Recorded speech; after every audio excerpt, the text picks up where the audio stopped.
आज Christmas day है 25 दिसंबर को। मुसलमानों, अगर आप क्रिसमस डे मनाते हो, ईसाइयों के लिए आज ईद का दिन है और हमारे मुसलमान बच्चे बड़े शान से मनाते हैं उसको, जो कि जायज़ नहीं।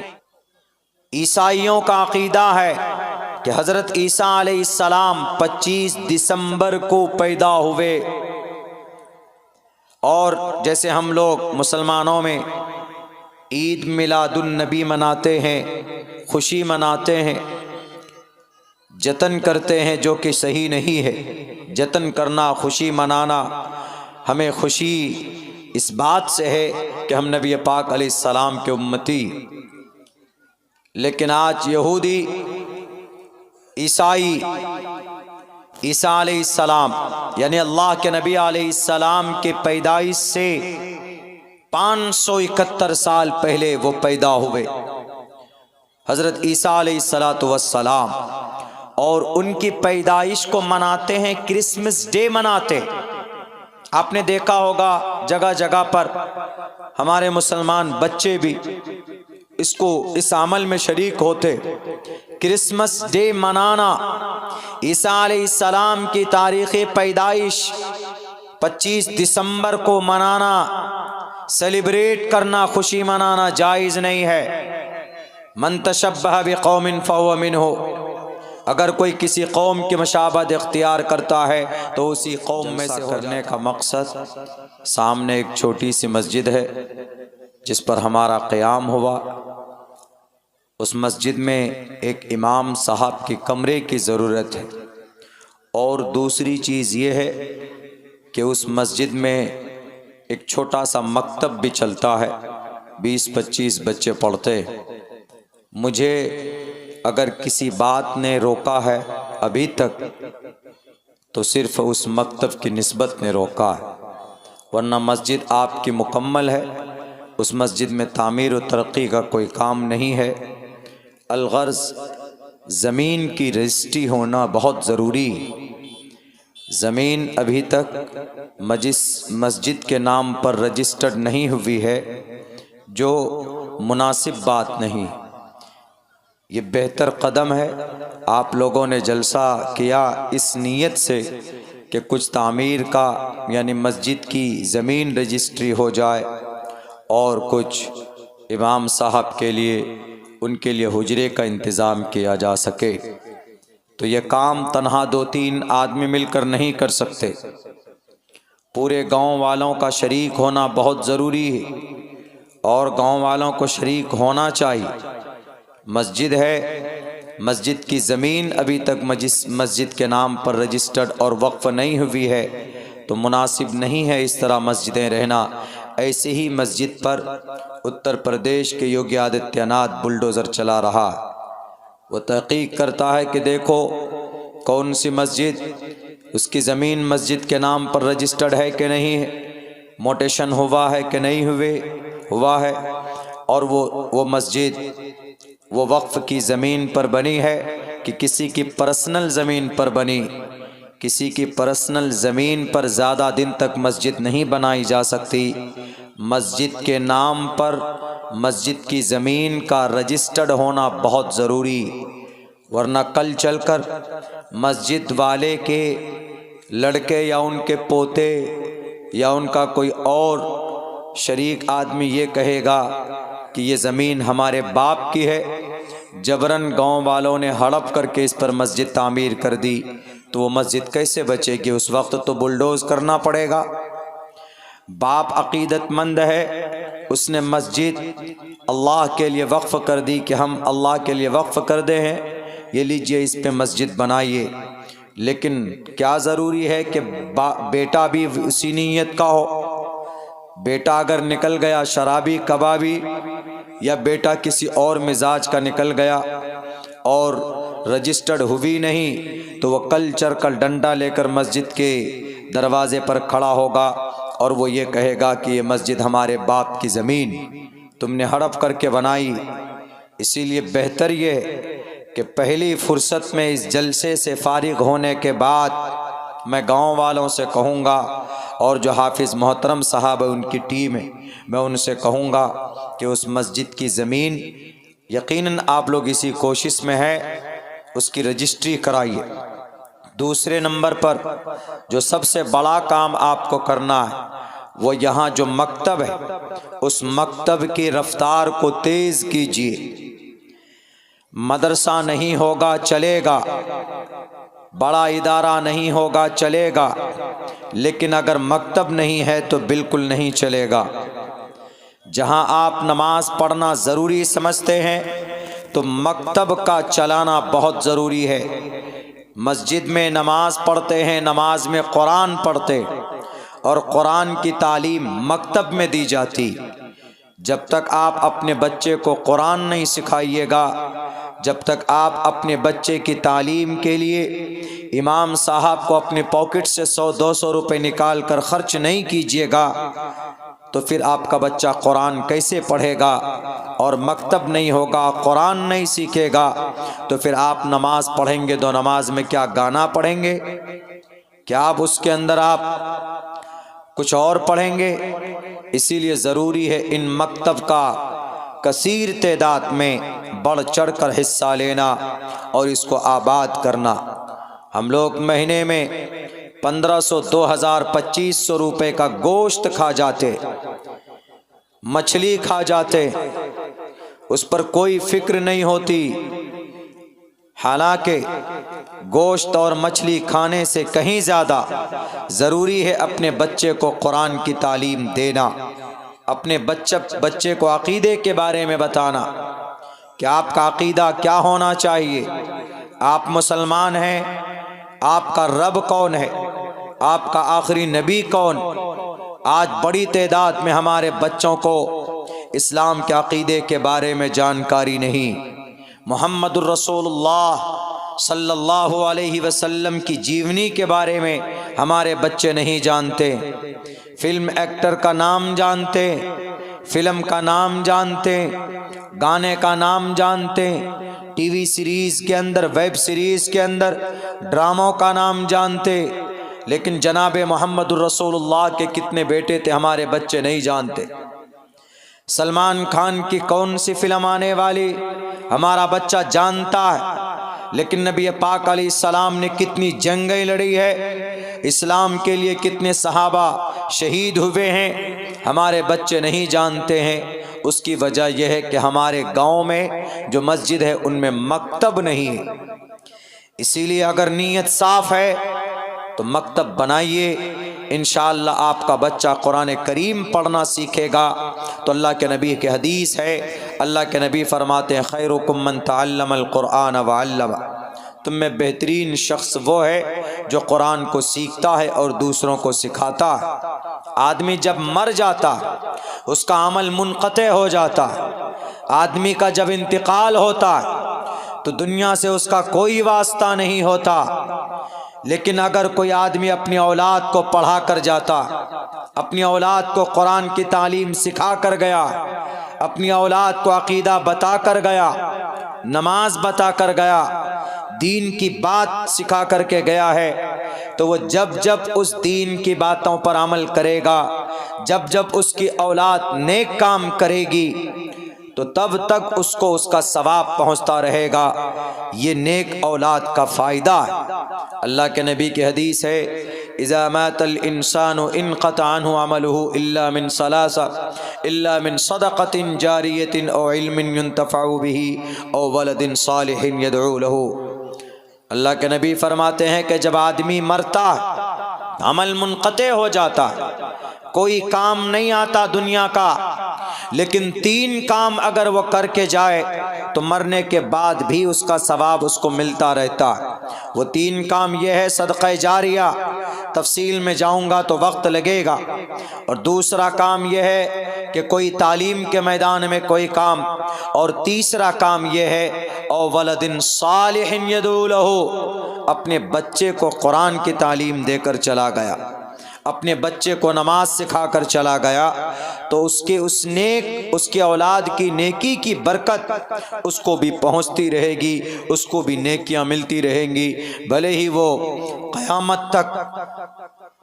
कब्र के अंदर मौजूद रहे।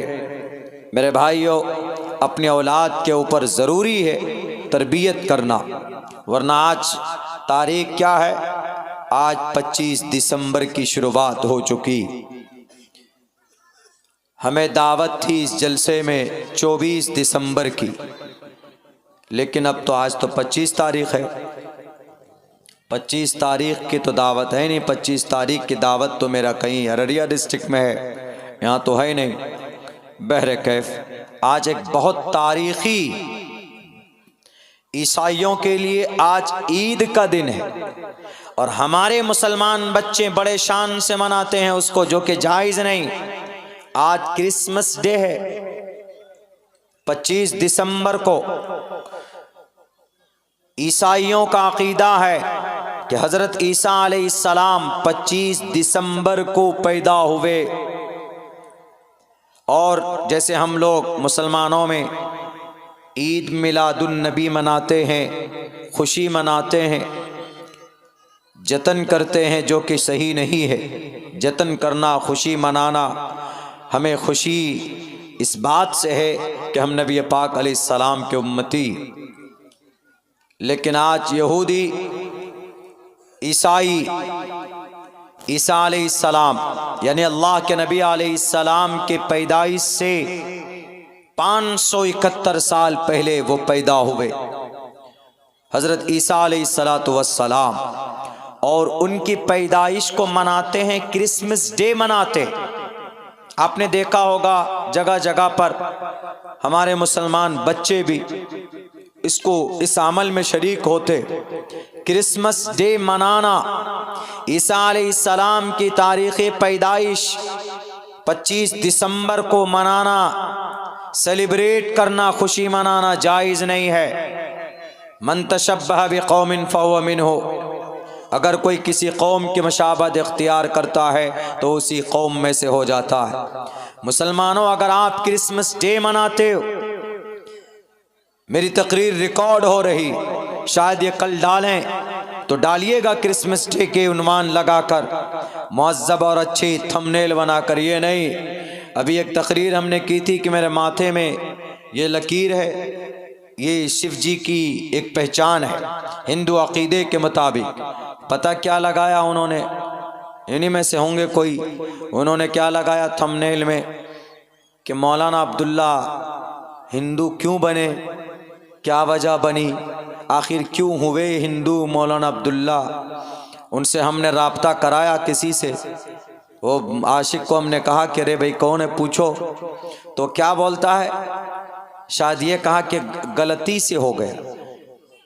आधा घंटा पौन घंटा थंबनेल बनाने में लगता है, और इतनी बड़ी गलती तुम पौन घंटे में गलती करते रहे, तुम्हें पता ही नहीं कि हम क्या लिख रहे। मौलाना अब्दुल्ला हिंदू बने। अरे मैं मंत्र अगर कभी पढ़ता हूँ तो बक़दरे ज़रूरत मंत्र पढ़ता हूँ, वरना कोई शौक़ नहीं है मंत्र पढ़ने का। और उन्होंने लिख दिया कि मौलाना अब्दुल्ला क्यों चतुर्वेदी बने, ये क्यों शिव जी के भक्त बने, क्या मजबूरी रही मौलाना अब्दुल्ला हिंदू बन गए। एक जगह तो अजीब अजीब तरह के सवाल करते लोग। एक जगह तो ये सवाल कर बैठा हमसे जो ड्राइवर लेने आया कि मौलाना आप कब मुसलमान बने। हमने कहा क्यों, मैं तो बचपन से मुसलमान, मेरे अब्बा बचपन से मुसलमान पैदाइशी, मेरे दादा पैदाइशी मुसलमान, मेरे परदादा, मेरे लकड़ दादा, यहाँ तक कि सकड़ दादा, इतना तक तो मुझे मालूम है कि वो मुसलमान थे पैदाइशी। उन्होंने कहा कि नहीं नहीं, आपके नाम में अब्दुल्ला सालिम चतुर्वेदी जो लगा है ना, तो चतुर्वेदी हिंदू के यहाँ एक बिरादरी है।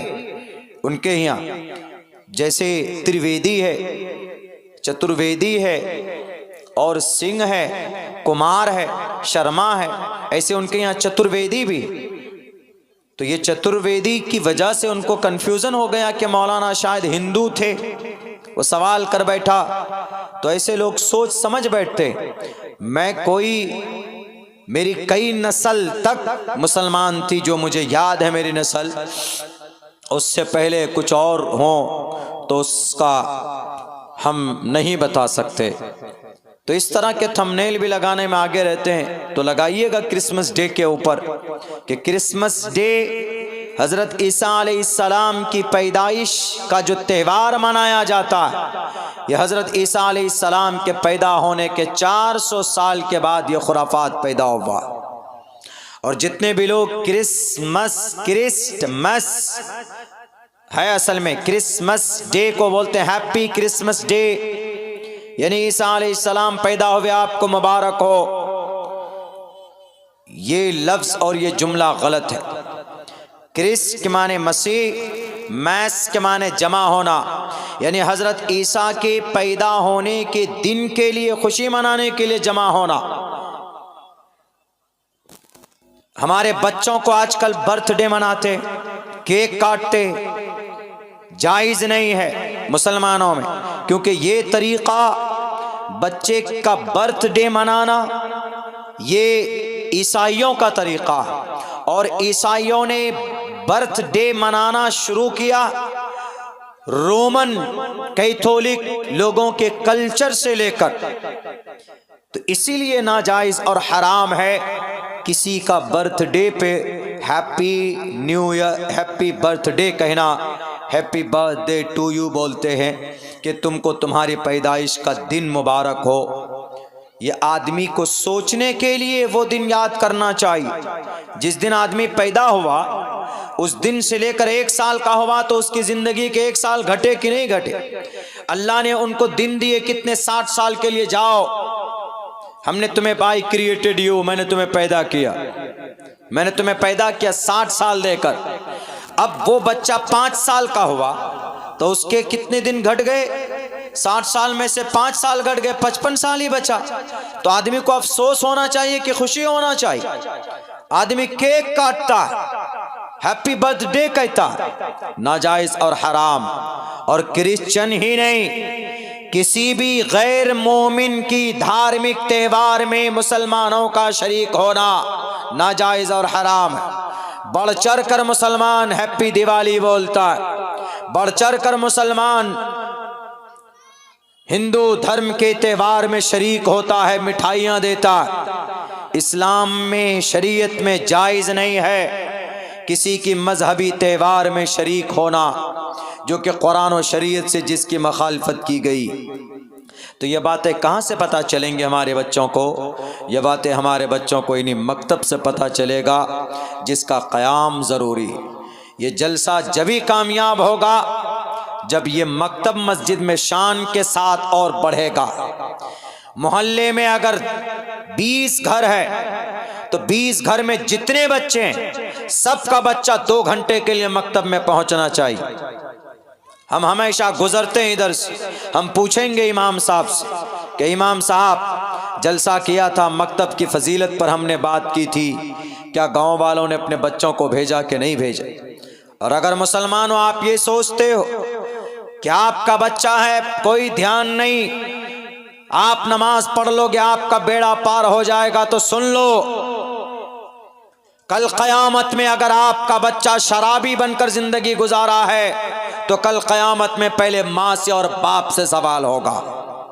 अगर आपका बच्चा बेनमाजी है तो पहले बाप से और माँ से सवाल होगा।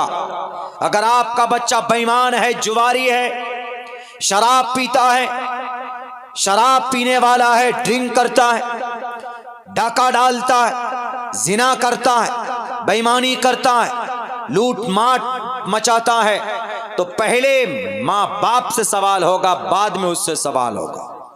इसीलिए खुदा के वास्ते अपने बच्चों की तरबियत कीजिए, और तरबियत के लिए मकतब से बेहतर कोई दूसरी जगह नहीं हो सकती। पहले नंबर पे तो माँ की गोद है, उसके बाद फिर दूसरे नंबर पर मकतब है, मदरसा।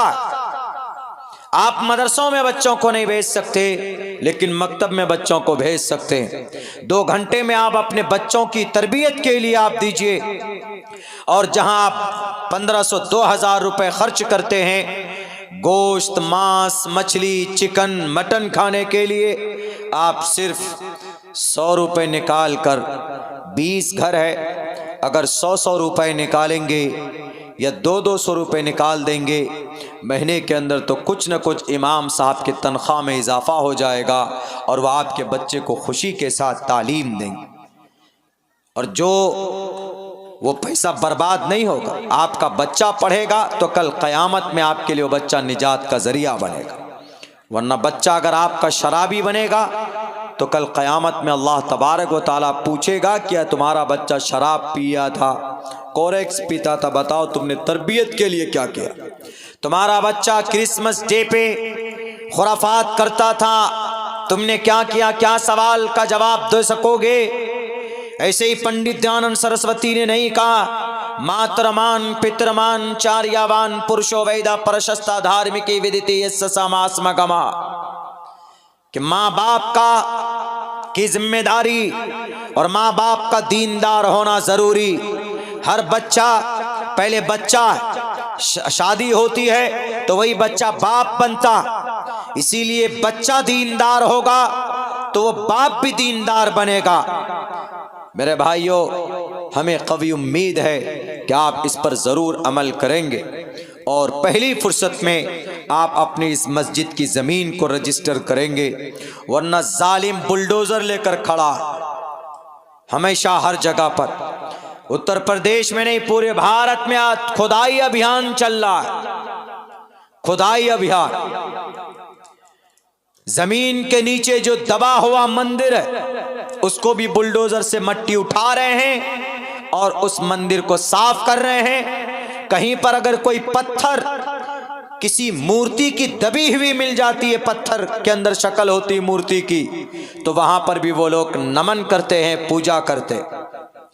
क्या कोई पत्थर खुदा हो सकता है? न देवा मुरच्छला मिया, मट्टी पत्थर लकड़ी कंकर में खुदा नहीं है। खुदाई करने से कोई फायदा नहीं मिलेगा। ये अनपढ़ और गवार है जो अपने शास्त्र को भी नहीं जानते। इसीलिए आप मौका कभी भी ना दें। आपकी मस्जिद है, रजिस्टर्ड कीजिए। मस्जिद है, वक्फ के ऑफिस में जाकर उस मस्जिद की जमीन को बाज़ाब्ता रजिस्टर कराइए। वक्फ के ऑफिस में जो मुस्लिम औकाफ है, मुस्लिम वक्फ बोर्ड है, वहां पर, ताकि आपकी मस्जिद खालिस अल्लाह तबारक व तआला के लिए खालिस हो जाए, उनके लिए, अल्लाह के लिए हो जाए। तब चलकर कोई आपकी मस्जिद पर उंगली नहीं उठाएगा। वरना हमारे बिहार में भी आने दीजिए, जालिम ताकत इंतज़ार में है कि बिहार के अंदर भी मौजूदा बीजेपी की गवर्नमेंट अगर आ जाती है तो फिर आपके पूरे बिहार के अंदर, किशनगंज क्या, पूरे बिहार, पूरे सीमांचल के अंदर सबसे पहला टारगेट सीमांचल होगा।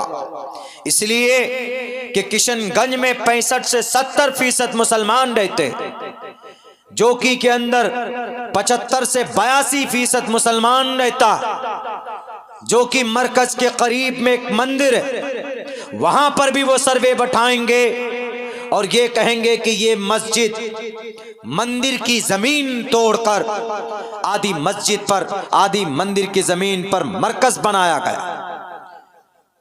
चलेगा केस 30 साल 40 साल तक। उसके बाद फिर कोई रंजन गोगोई जैसा ईमान फरोश जज आएगा और फिर वो फैसला सुनाएगा कि ये जो मरकज है, मंदिर तोड़कर इस पर नाजायज कब्जा करके डंडे के जोर पर इसको मरकज बनाया गया, इसलिए इस मस्जिद की पूरी जमीन को इस मंदिर के हवाले किया जाए।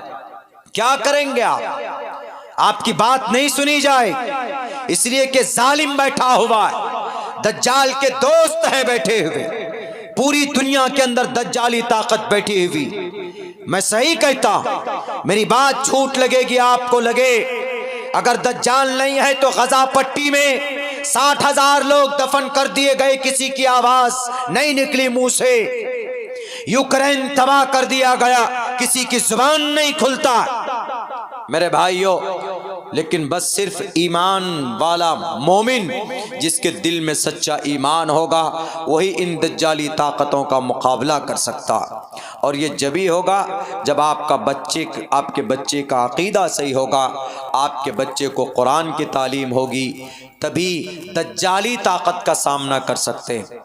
सबसे ज्यादा ताकतवर कौन होगा? मिस्टर मोदी, मिस्टर योगी, या बुलडोजर, या इसराइल, या रूस, इनसे भी कहीं ज्यादा ताकतवर दज्जाल होगा। इतनी ताकत होगी दज्जाल के पास, और दज्जाल की फितने से अल्लाह के नबी ने भी पनाह मांगी। इतना ताकतवर होगा, उसको ताकत अल्लाह ने दी, जमीन पर खड़े होकर वो आसमान में चलते हुए सूरज को उंगली से रोक देगा। इतनी ताकत का मालिक होगा। और उसकी रफ्तार कितनी होगी पता है? आजकल तो 7 लाख किलोमीटर 1 मिनट में, तकरीबन 1 घंटे की रफ्तार है। 7 लाख किलोमीटर किसकी है? ऐसा यंत्र बना चुका है आदमी। स्पेस शटल स्पेस स्टेशन है, 2 लाख किलोमीटर 1 घंटे में चलता सैटेलाइट। इतनी रफ्तार का बना चुका है। लेकिन पता है कि जब दज्जाल आएगा तो दज्जाल की रफ्तार क्या होगी? उसकी रफ्तार 1 मिनट में, 1 मिनट नहीं बल्कि 1 सेकंड में 2 लाख किलोमीटर चलेगा वो 1 सेकंड। बताए कितनी रफ्तार हो। इतनी ताकत का मालिक होगा, इतनी ताकत। वो आएगा, अच्छा काम करेगा, लेकिन कुछ दिन के बाद वो कहेगा मैं खुदा हूं, अना रब्बुकुमुल आला। बहुत से लोग खुदा मान लेंगे, जैसे आजकल मोदी को भगवान माने हुए, योगी को भगवान माने हुए। इंसान कभी भगवान नहीं हो सकता। भगवान अगर ईश्वर का अकीदा है तो इंसान कभी भी ईश्वर नहीं बन सकता। इंसान महापुरुष बन सकता है, इंसान महाआत्मा बन सकता है, लेकिन वो भगवान नहीं बन सकता।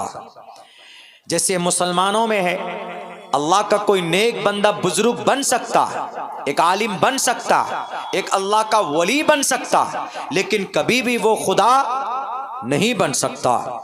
तो ऐसे ही हम में से बहुत से लोग दज्जाल की ताकत को देखकर उनको खुदा मान बैठेगा कि आप ही खुदा है। तो दज्जाल के एक हाथ में जन्नत होगी, दूसरे हाथ में जहन्नम होगी। दज्जाल लोग जो उनको कहेगा कि आप तो खुदा हैं, उसके जिस हाथ में जन्नत होगी दरअसल जन्नत नहीं जहन्नम होगी। जिस हाथ में जहन्नम है वो दरअसल जहन्नम नहीं बल्कि वो जन्नत होगी। ये जाएगा, पूरी दुनिया में तबाही मचाए, सबसे ज्यादा कत्ल, मर्डर, खुराफात, फसाद यही दज्जाल करेगा।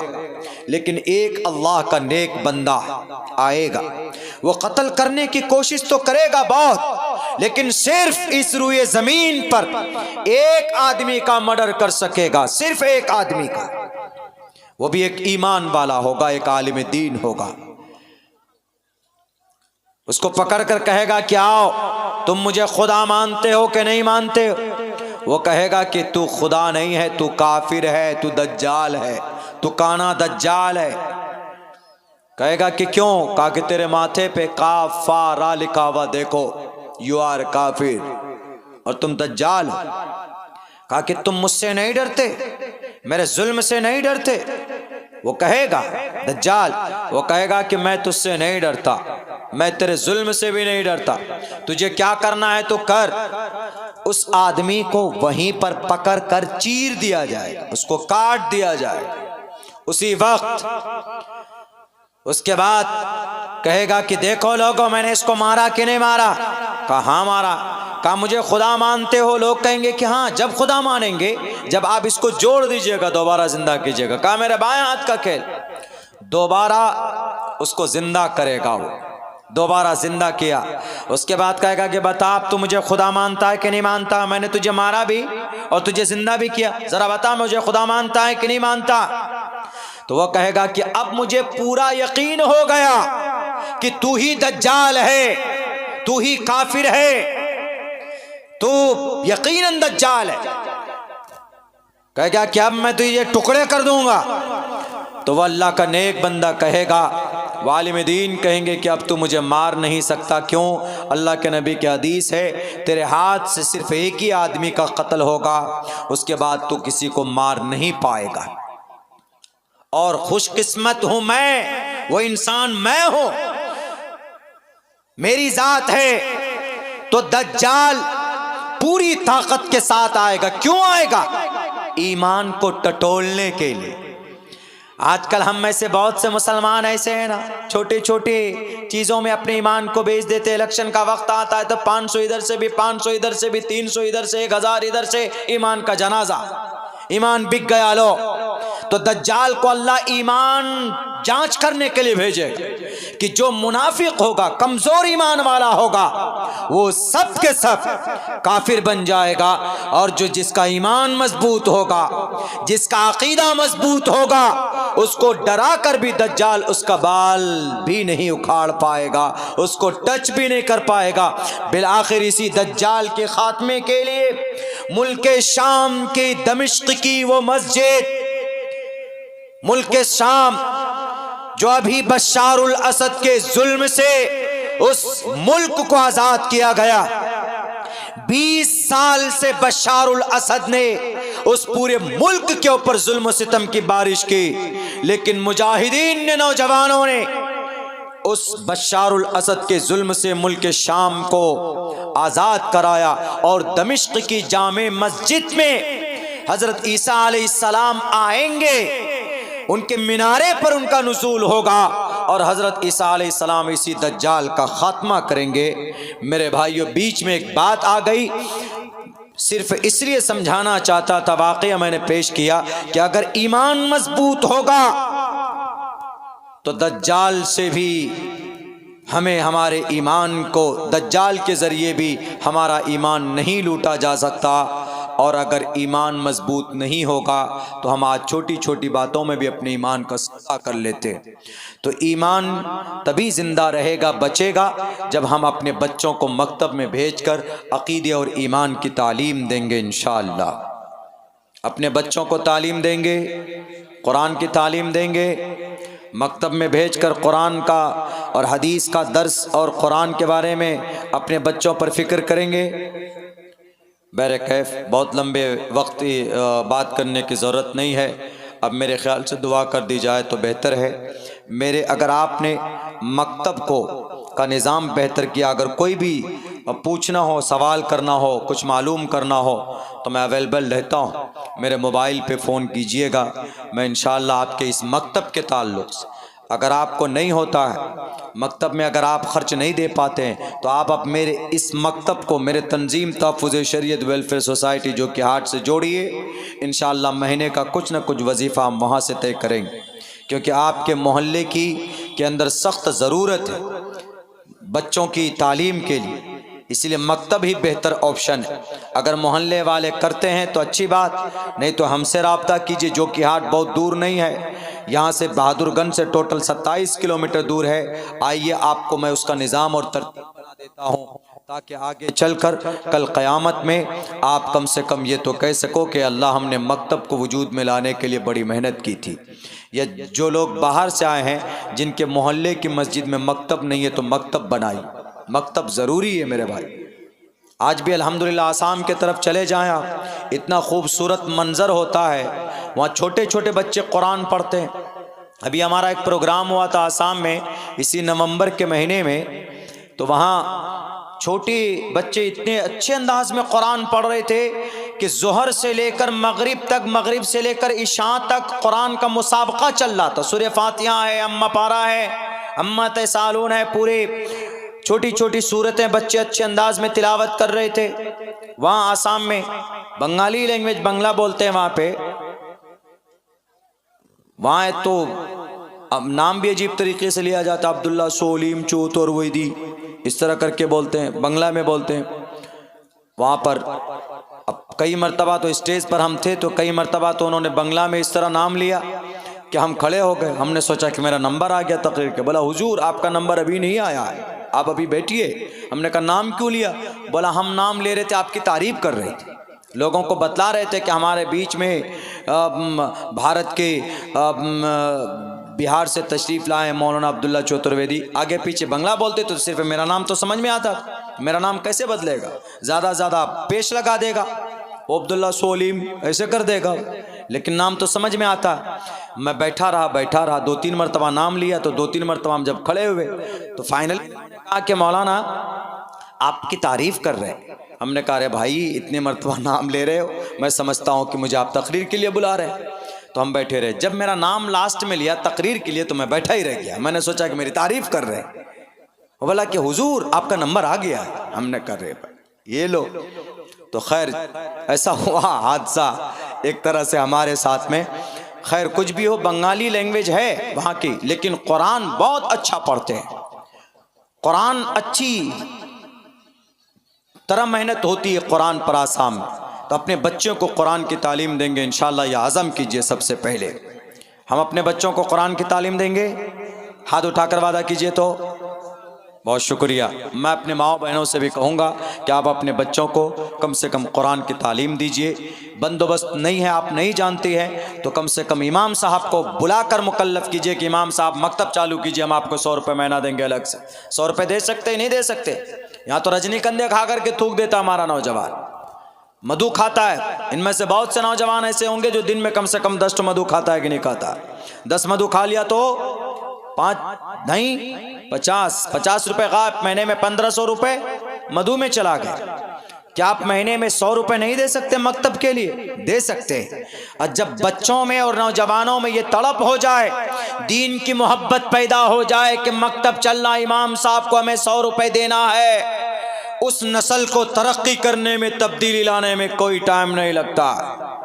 अल्लाह से दुआ करता हूँ कि अल्लाह तबारक व तआला कहने सुनने से ज़्यादा हम तमाम मुसलमानों को उस पर अमल की तौफीक अता फरमाए। बहुत बहुत शुक्रिया। जज़ाकल्लाह। अस्सलामु अलैकुम व रहमतुल्लाहि व बरकातुहू।